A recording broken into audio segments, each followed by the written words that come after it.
ሰላም የማቀርባቸውን ታሪኮች ከወደዳችሁትና በምላሹም እኔን በጥቂቱ ለማገዝ ካሰባችሁ ቻናላችንን ሰብስክራይብ በማድረግና ይህንን ቪዲዮ ላይክ በማድረግ አብራችሁኝ ሁኑ። ዛሬ ደግሞ የሰው ልጅ በኒውክሌር ጦርነት አመድ ሆኖ ከጠፋ በኋላ በጥቂት ሰዎች ልዩ ኃይል ዳግም ለመቆም የሚታገልበትንና የሰው ልጅ ለሁለት የተከፈለበትን ድንቅ ሳይንሳዊ ፊልም ይዘንላችሁ መጥተናል። ታሪኩ የሚጀምረው ከ65 ዓመታት በፊት ዓለምን ድምጥማጡን ያጠፋ የኒውክሌር ጦርነት ተከስቶ በነበረበት ወቅት ነው። በአንድ ምሽት መብራትና ኢንተርኔት በሙሉ ጠፋ።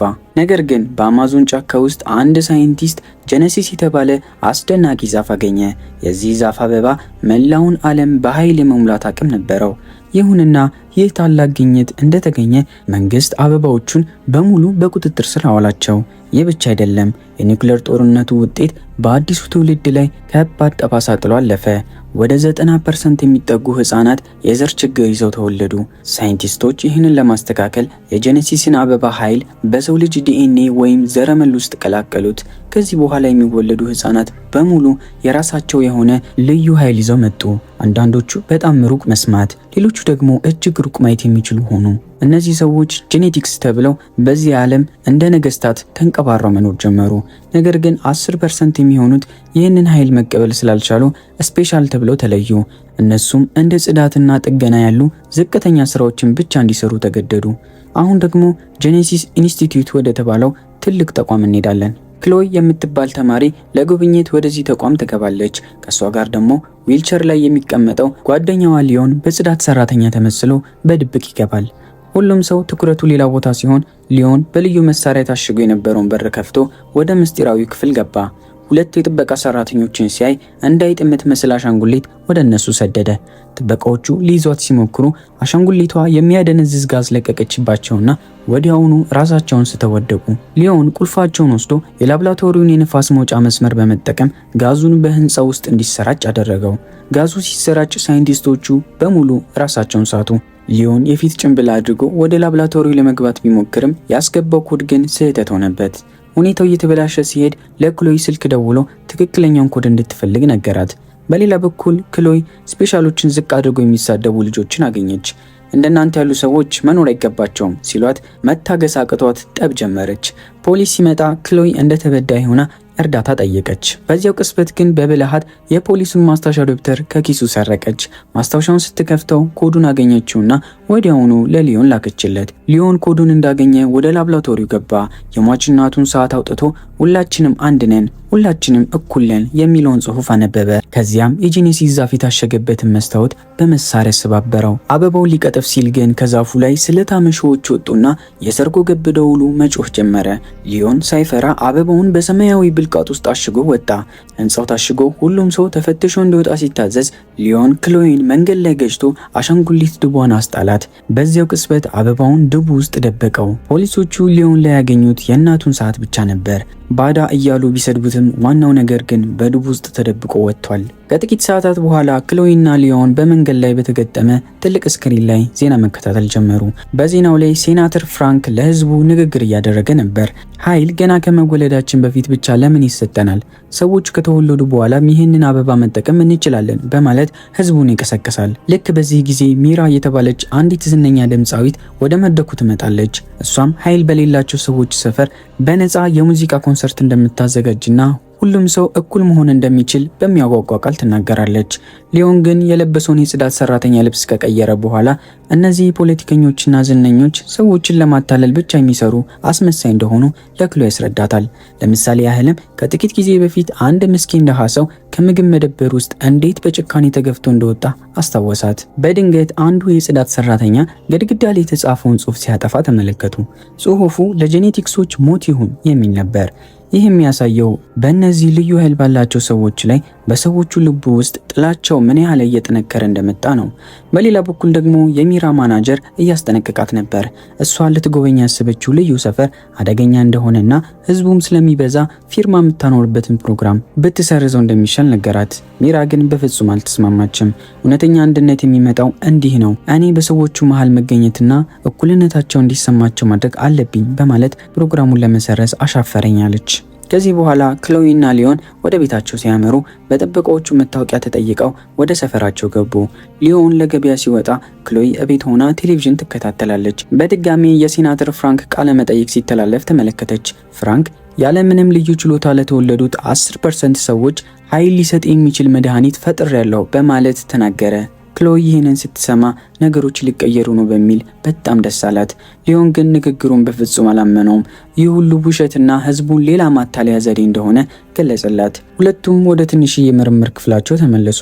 እዚያም ክሎይ የተለያዩ ተክሎችን የምታሳድግ ሲሆን ሊዮን ደግሞ በእነዚህ ተክሎች ውስጥ የሚገኘውን ምስጢራዊ ኃይል በመጠቀም መራመድ ለማይችሉ ሰዎች የሚረዱ ሰው ሰራሽ እግሮችን ይሰራል። በዚህ መልኩ ነበር ሁለቱ ምስኪኖች ኑሯቸውን የሚገፉት። ልክ የአንዱን ደንበኛ ስራ ፈጽመው ሲያበቁ ከጄኔቲክስ ሰፈር ስልክ ተደወለላቸው። አንድ ሰው ጥገና እንደሚፈልግና 3 እጥፍ ክፍያ እንደሚከፍላቸው ሲነግራቸው ሊዮን ወዲያውኑ ተስማማ። ክሎይ ህገወጥ በመሆኑ ትንሽ ብትፈራም ሊዮን ግን የጥበቃዎቹን አቅጣጫ በሚገባ ስለሚያውቅ ያለምንም ችግር ገብቶ መውጣት እንደሚችሉ አረጋገጠላት። ሁለቱም እጅግ ውድ ወደ ሆነ ሬስቶራንት ደረሱ። እዚያም እንደደረሱ ስፔሻል የሆነና ለመራመድ መካኒካል ልብስ የሚጠቀም አንድ ምግብ አብሳይ በጓሮ በር አስገባቸው። ሊዮን የልብሱን ብልሽት መጠገን ጀመረ። ነገር ግን በድንገት ነገሮች ተበላሹ። አንቲ ጄኔቲክስ የሚባል አደገኛ ቡድን ዋናውን በር ሰብሮ በመግባት የመላውን ሬስቶራንቱን መብራት አጠፋው። በጨለማው ውስጥ ትርምስ ተፈጠረ። የቡድኑ አባላት እቃዎቹ መስበርና ልዩ ኃይል ያላቸውን ሰዎች መግደል ጀመሩ። በጥቂት ደቂቃዎች ውስጥ ሬስቶራንቱ ወደ ፍርስራሽነት ተቀየረ። ጠረጴዛዎች ተሰባብረው ሬሳዎች በየቦታው ወደቁ።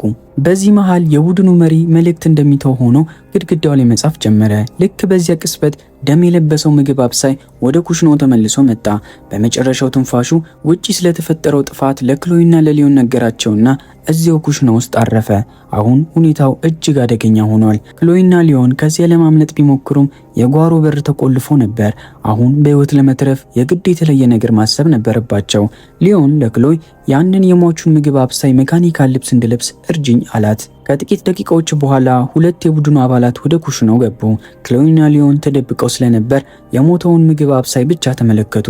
ሰዎቹ እርስ በርሳቸው ሲያወሩ ነገ ትንሽ ትዕይንት ይኖረናል፣ ከነገ ወዲያ ደግሞ በጣም ትልቅ እቅድ አለ ሲሉ ተሰሙ። ከበሮ በላዎቹ አንዱ የራሱን ሀሳብ ለመስጠት ሲሞክር የቡድኑ አለቃ ወዲያውኑ ቢላ አውጥቶ እቅዱን እንዳያበላሽ አስፈራራው። በዚህ ግርግር መሃል ከአንዱ ሰው እጅ ወረቀት አምልጦ ወደቀ። ክሎይም ዘላ ወረቀቱን አነሳችው። በድንገት የፖሊስ መኪና ሳይረን ድምጽ ሲሰማ ሁሉም የወሮ በላ ቡድን አባላት ከዚያ እግሬ አውጭኝ ብለው ፈረጠጡ። ነገር ግን አደጋው አሁንም አላበቃም።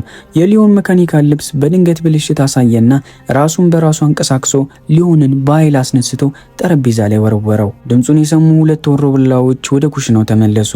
ሊዮን አቅም ባይኖረውም በጠረጴዛ ላይ እቃዎችና በፈላ ውሃ ተጠቅሞ ሊመክታቸው ሞከረ። በፍልሚያው መሃል በአጋጣሚ ያለቀው ጭንብል ወልቆ እውነተኛ ፊቱ ተጋለጠ። ሁለቱ ወሮበላዎች ሊዮንን ጠረጴዛው ላይ አጣብቀው ያዙት። ልክ በዚያ ቅጽበት ክሎይ እሱን ለማዳን ሳታቅማማ ዘላ መጣች።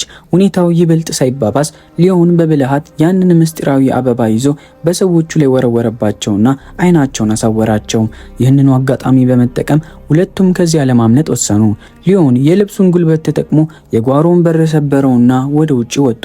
ከዚያ ሲወጡ ሊዮን በልብሱ ምክንያት መራመድ ስለተቸገረ ክሎይ ደግፋው ወደ ጭር ያለ መንገድ ወሰደችው። የፖሊስ መኪኖች ባጠገባቸው ቢያልፉም አላስተዋላቸውም ነበር። ክሎይ የልብሱ አንድ እግሩ መጎዳቱን አይታ ቀስ ያደረገች ሊዮንን ደግፋ እስከ ቤታቸው ድረስ ይዛው ሄደች።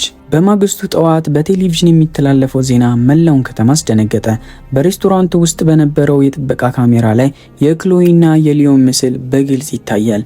ይሁንና ሚዲያዎቹ የራሳቸውን ታሪክ እየፈጠሩ እነዚህ ሁለቱ የጥፋተኛው ቡድን አባላት ሊሆኑ ይችላሉ በማለት ስማቸውን ማጠልሸት ጀመሩ። የልዩ ኃይል አዛዡ ካፒቴን ሄጅስ መግለጫ ሲሰጥ ይህ ኃይል የሌላቸው ሰዎች ሰፈር የወንጀል መፍለቂያ ሆኗል፣ በቅርቡ ወረራ እናደርጋለን አለ። ክሎይና ሊዮን ግን ዜናውን ሲያዩ በድንጋጤ ተዋጡ። ምክንያቱም ይህ ካፒቴን ሄጅስ የተባለው ሰው ትናንት ምሽት በሬስቶራንት ውስጥ ሲያጠፋቸው የነበረው የወሮ በላ ቡድኑ መሪ መሆኑን ፊቱን ለይተው አውቀውታል። ክሎይ ከኩሽናው ያነሳችውን ወረቀት ስትከፍተው የሚራ ኮንሰርት የሚካሄድበት ቦታ ማስታወቂያና በውስጡም በእጅ የተሳለ ትንሽ ካርታ አገኘች። አሁን ሁለቱም የቡድኑን እቅድ በግልጽ ተረዱት። ወሮ በላዎቹ ይህንን ኮንሰርት ሊያጠቁና ጥፋቱን ደግሞ ስፔሻሎች ላይ ሊያሳብቡ እንደሆነ ገባቸው። ሊዮን በከፍተኛ ፍርሃት ተውጦ እቃዎቹን ማሸግ ጀመረ። ከተማውን ጥሎ ማምለጥ እንዳለባቸው ቢያስብም ክሎይ ግን አስቆመችው። ያለምንም በደል የሚሞቱትን ንጹሃን ሰዎች ማዳን አለብን ስትለው ሊዮን በተስፋ መቁረጥ እኔ ግማሽ አካል የማይሰራ ምስኪን፣ አንቺ ደግሞ የ12 ዓመት ህፃን ምን ማድረግ እንችላለን አላት። ክሎይ ግን እያለቀሰች ወንድሜ አንተ ራስህ ትልቅ ስጦታ ነህ ብላ ሮጣ ወጣች። ሊዮን ብቻውን ሲቀር የድሮ ትዝታው መጣበት። በህፃንነቱ የአባቱን ቢሮ በድብቅ ሲፈትሽ ራሱ ስፔሻል መሆኑን የሚያሳይ ፋይል አግኝቶ ነበር። አባቱ ሲያደርስበት የነበረው ቁጣና ያ ትዝታ ዛሬም ድረስ በውስጡ እንደ ቁስል ይኖራል። ነገር ግን የእናቱን ሰዓትና ሁላችንም እኩል ነን የሚለውን ጽሑፍ ሲያይ አንድ ውሳኔ ላይ ደረሰ። ክሎይ ስትመለስ ሊዮን መካኒካል ልብሱን እየጠገነ አገኘችው። ሄጂስን ይዤ እውነቱን እንዲናዘዝ አደርገዋለሁ አላት። ከብረት ቁርጭራጮች የራሱን መሳሪያ መስራት ጀመረ። ክሎይም በበኩሏ የልብሱን ኃይል የሚጨምር ልዩ ኬሚካል አዘጋጀች። በሌላ በኩል የሚራ ኮንሰርት በታላቅ ድምቀት እየተካሄደ ነበር። ህዝቡ ከመብዛቱ የተነሳ ቁጥጥሩ እየጠፋ ባለበት ወቅት የኮንሰርቱ መጨረሻ ላይ ወሮ በላዎቹ በከባድ መኪናቸው ሰብረው ገቡ። ካፒቴን ሄጂስ ወደ ሚራ ቀርቦ በሰላም ተከታይን እያለ ሲያስፈራራት ሊዮን መካኒካል ልብሱንና ጭንብሉን አድርጎ ከፎቅ ላይ ዘሎ ወረደ። ፍልሚያው ተጀመረ። ክሎይ የሰራችውን ኬሚካል በልብስ ውስጥ ተክሎች እንዲበቅሉ ቢያደርግም ሊዮን ግን እንደ ኃይል ተጠቀመባቸው። በአበባው ጋዝ አንዱን ሲያድነዝዝ ሌላውን ደግሞ በሐረግ አሰረው። ክሎይ በመኪና ደርሳ በአንዱ ወሮ በላ ላይ ስትጋጭበት ሊዮንና ሚራን ይዛ ከዚያ በፍጥነት አመለጡ። ወደ ቤታቸው ተመልሰው በሩን ከቆለፉ በኋላ ሚራ የቆሰለውን ሊዮንን ማከም ጀመረች። ሊዮን የካፒቴን ሄጂስን እውነተኛ ማንነት የወሮ በላ ቡድን መሪ መሆኑን ነገራት። ሚራ በማግስቱ ከሴናተር ፍራንክ ጋር ትልቅ ፕሮግራም ስላላት አደጋ ላይ መሆኗን ተረዱ። የቡድኑ ዋና ዓላማ ከልደት በኋላ የሚደረጉ ማንኛውንም ለውጦች መቃወም ስለሆነ ቀጣዩ ኢላማቸው ሲናተር ፍራንክ እንደሆነ ሊዮን ገመተ። ሄጂስ ራሱ የፖሊስ ባለስልጣን ስለሆነ ለፖሊስ መናገር እንደማይቻል ሲገባቸው ሶስቱም ሆነው አደገኛውን እቅድ ለማክሸፍ አዲስ ስልት መውጣት ጀመሩ። በማግስቱ ሚራና ሊዮን አዲስ የተጋቡ ጥንዶች በመምሰል ቤተሰብ ምጣኔ ማዕከል ደረሱ። ሚራ ዝነኝነቷን ተጠቅማ ያለ ቀጠሮ መግባቷንና ስለ ባሏ ምንም አይነት መረጃ ለሚዲያ እንዳይወጣ እንደምትፈልግ ለዶክተሩ ነገረችው። ሊዮን በብልሃት ማዕከሉን እንዲያስጎበኛቸው ዶክተሩን አሳመነው። ጉብኝቱ ላይ ያሉ ሊዮን በስርቆት የአንዱን ክፍል ቁልፍ ወሰደ። ከዚያም የሰዎቹን ትኩረት ለመሳብ ሚራ ለሁሉም ሰው ዘፈን እንደምትዘፍን በመናገር ሁሉም በአንድ ክፍል ውስጥ እንዲሰበሰቡ አደረገ። ነገር ግን በድንገት የአንቲጄኔቲክስ ወሮበላዎች እዚያው ተከሰቱ። ሊዮን በብልሃት ጭንብላቸውን የሚያቀልጥ ጋዝ ተጠቅሞ ቢዋጋቸውም ጠላቶቹ ብዙ ስለነበሩ ግን ክፉኛ ደበደቡት። ካፒቴን ሄጂስ የሊዮንን ጭንብል አውልቆ ፊቱን በቦክስ ሲያደባየው የፍራንክ ዘበኞች ደርሰው አስቆሙት። ልክ በዚህ ጊዜ ነበር ታላቅ ድንጋጤ የተፈጠረበት ምስጢር የወጣው። ሴናተር ፍራንክ ወሮ በላዎቹን ለምን አላሳደዱም ተብሎ ሲጠየቅ ሊዮን ከነሱ በላይ ለኛም በጣም አስፈላጊ ነው አለ። ፍራንክ የሊዮንን እውነተኛ አባት መሆኑ ሲታወቅ ክሎይ በድንጋጤ ደረቀች። ሊዮን አባታችን ሞቷል ብሎ የነገራትን ውሸት ማመን አቃታትና እያለቀሰች ሮጣ ሄደች። ፍራንክ ግን ልጁን እንደ ፖለቲካ መጠቀሚያ ያደረገው። ለጋዜጠኞች ልጄ በጄኔቲክስና በስፔሻሎች መካከል ያለው ልዩነት ምን ያህል እንደሰፋ ማሳያ ነው በማለት ምርጫ እንዲሰጡት ህዝቡን ይቀሰቅስ ጀመር። ከአንድ ሳምንት በኋላ የፍራንክ ፕሮጀክት ጸደቀና በልዩ ሰፈር ውስጥ የሚኖሩ መስኪን ሰዎች በሙሉ ወደ አንድ ሕክምና ካምፕ እንዲወሰዱ ተደረገ። ፍራንክ እዚህ የታመሙት ይድናሉ፣ ሁላችሁም እኩል ትሆናላችሁ ቢልም ሊዮን ግን እናቱ በሕክምና ስም በእጁ እንደሞተችበት በማስታወስ አባቱን በቁጣ ወቀሰው። ፍራንክ ስህተቱን አምኖ እናቱ ጽፋለት የነበረውን ደብዳቤ ሰጠው።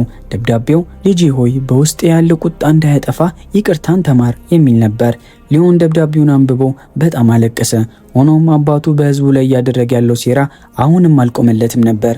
ሊዮን ክሎይን ፈልጎ አገኛትና ይቅርታ ጠየቃት። አሁን ሁለቱም ሆነው የፍራንክን እውነተኛ ተንኮል ለማጋለጥ ወሰኑ። ክሎይ አንዱን ሰው ሰራሽ አይን እንደ ካሜራ በመጠቀም በድብቅ ወደ ውስጥ ገባች። በዚያም ፍራንክና ሄጂስ ምስጢራዊ ንግግር ሲያደርጉ መቅዳት ጀመረች። ፍራንክ የሚፈልገው ሰዎችን ማዳን ሳይሆን ከልዩ ሰዎች አእምሮ ውስጥ ልዩ ዘረመል በመውሰድ ባለስልጣናቱን ወጣትና ጠንካራ የሚያደርግ መድኃኒት መስራት እንደሆነ ተጋለጠ። ክሎይ ቀረጻውን ወስዳ በሁሉም ሰው ፊት ስታሳየው ሚራ በሴራው ተደናግጣ ይቅርታ ጠየቀች። አሁን ሊዮን የእናቱን ቃል አስታወሰ። ሁላችንም አንድ ነን፣ ሁላችንም እኩል ነን በማለት ህዝቡን ለፍልም ያነሳሳው። እኛም ሰዎች ነን፣ መብት አለን እያለ የሁሉንም ልብ በድፍረት ሞላው። ክሎይም በበኩሏ የወታደሮቹን የዕቃ ማከማቻ ቁልፍ አስቀድማ ሰርቃ ስለነበር ለጦርነቱ ዝግጁ መሆናቸውን አበሰረች። ሊዮን መካኒካል ልብሱን ለብሶ የመጨረሻውን ፍልሚያ ለማድረግ ተዘጋጀ። ክሎይ የሰጠችውን የጥይት ባሩድ ይዞ አባቱ ወደ ቆለፈበት ክፍል አመራ። ፍራንክ ልጁን ሊያከመው በሚመስል መልኩ ነርሶቹን ይዞ ወደ ሊዮን ክፍል ገባ። ነገር ግን ሊዮን ካልጋው ስር መካኒካል ልብሱን ለብሶ ዝግጁ ነበር። ፍራንክ ሊቃረበው ሲል ሊዮን በድንገት ያዘውና አንተ ሰው ሳትሆን ጭራቅ ነህ በማለት አባቱን በቁጣ ነግሮት በሩን ቆልፎበት ወጣ። ክሎይ በሰጠችው ባሩድ እየታገዘ ጥበቃዎቹን በትኖ ወደ ዋናው የደህንነት ክፍል አመራ። ክሎይም በበኩሏ የተቀረጸውን የክህደት ቪዲዮ ለፖሊስ በመላክ ላይ ነበረች። ሊዮን ወደ ጦርነቱ ሊገባ ሲል ሚራ በስሜት ስማው በሰላም እንዲመለስ ተመኘችለት። አሁን የመመለሻ መንገድ የለም። እውነተኛው ጦርነት በይፋ ተጀምሯል። በውጭ በኩል በድንኳኖች ውስጥ ተጠልለው የነበሩት ስፔሻሎች በሄጂስና በወሮበላ ቡድኑ ተከበው ነበር። ሊዮን ልብሱን ተጠቅሞ ጥቃቱን ሲጀምር ሌሎች ምስኪን ሰዎችም ያገኙትን የብረት ቱቦና የቤት ዕቃ ይዘው በድፍረት ተነሱ። ምንም እንኳ የሄጂስ ሰዎች በከባድ መሳሪያ የታጠቁ ቢሆኑም ስፔሻሎች በቁጥር ስለሚበልጡና ለነጻነታቸው ስለቆረጡ በከፍተኛ ሁኔታ መከቷቸው። በዚህ መሃል ክሎይ የፍራንክን ሴራ የሚያሳይ ቪዲዮ ሙሉ በሙሉ ለፖሊስና ለሚዲያ እንዲደርስ አደረገች። የወሮበላው ቡድን ግፍና የፖለቲከኛው ፍራንክ ውሸት በአንዴ ለዓለም ይፋ ሆነ። አሁን ፍልሚያው ወደ ላብራቶሪ ተዛወረ። ሊዮንና ሄጂስ ፊት ለፊት ተገናኙ። ሄጂስ በቁጣ ሊዮንን መሬት ላይ ያላጋውና እየደበደበው ወደ ጄኔሲስ ዛፍ ማሽን ወርወሮ አጋጨው። ሊዮን ቢጎዳም ሳይሸነፍ የማሽኑን መስታወት ሰበረው። ሄጂስ ሊገድለው ሲቃረብ ሊዮን አንድ ነገር አስታወሰ። የጄኔሲስ አበባ ከተቀጠፈ ከዛፉ ላይ ገዳይ እሾሆች እንደሚወጡ ያውቃል። ሊዮን በሙሉ ኃይሉ አበባውን ሲቀጥፈው ከዛፉ ላይ የተተኮሱት ስለታም እሾሆች የሄጂስን ፊት በሳሳውና እዚያው በሞት እንዲቀጸፍ አደረጉት። ብዙም ሳይቆይ ፖሊሶች ደርሰው የፍራንክን ሰዎች በሙሉ በቁጥጥር ስር አዋሏቸው። ከአንድ ሳምንት በኋላ መላው ዓለም ስለ ምስጢራዊው ጀግናና ስለ ፍራንክ ክህደት ማውራት ጀመረ። መንግስት ሰዎችን በሁለት የሚከፍለውን ኢፍትሃዊ መመሪያ ሰርዞ ሁሉም ሰው በፈለገው ቦታ ያለ ልዩነት እንዲኖር አዲስ ህግ ወጣ። የአንድነትና የእኩልነት ብርሃን በከተማዋ ላይ በራ። ሚራ በደረሰባት ጉዳት ምክንያት ድምጿ ቢጠፋም ከሊዮን ጋር አዲስ ህይወት በመጀመሯ እጅግ ደስተኛ ሆና መኖር ቀጠለች። ክሎይና ሊዮንም አባታቸው የደበቀባቸውን እውነት አውጥተው ለብዙዎች ተስፋ በመሆናቸው ኩራት ተሰማቸው። ነገር ግን የታሪኩ መጨረሻ አስደንጋጭ ነበር። ሁሉም ነገር ሰላም የሆነ ቢመስልም ፍራንክ በድብቅ አምልጦ ከሩቅ ሆኖ ልጁን ሲከታተል ተመለከትን። ይህ ማለት አደጋው ገና አላበቃም። ፍራንክ ለሌላ ጥፋት ሊመለስ እንደሚችል ይጠቁማል። የዛሬው የዛጎል ሪካፕስ ቆይታችን ይህንን ይመስል ነበር። ሁላችንም አንድ ነን፣ ሁላችንም እኩል ነን የሚለው የሊዮን እናት ቃል ዛሬም ድረስ በልባችን ይቆያል። ቪዲዮን ከወደዳችሁት ላይክ፣ ሰብስክራይብ እና ኮሜንት ማድረጋችሁን እንዳትረሱ። 3000 ሰብስክራይበር እንድንደርስ ስላገዛችሁን እናመሰግናለን። በቀጣይ ቪዲዮ እስክንገናኝ ቸር ሰንብቱ።